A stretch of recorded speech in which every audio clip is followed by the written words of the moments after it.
Tecmo Maniac here. I'm going to do a quick unboxing. I got another cart, so I figured I'd unveil it real quick.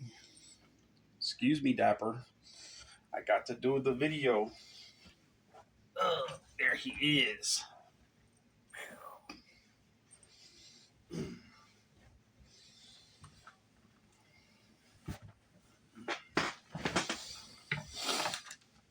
Yeah, I got this one off of eBay for $15. It was like $5 worth of ship, but I had like $5 or $7 on eBay points, so I got it for basically 17 bucks.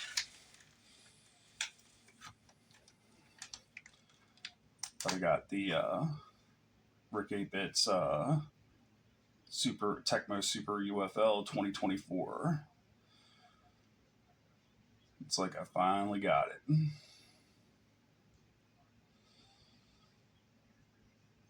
Next up, I'll do some gameplay and show it off.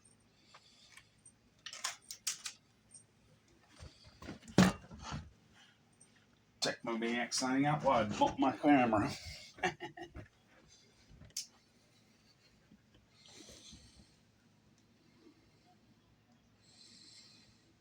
Yeah, show it off a little bit better than that.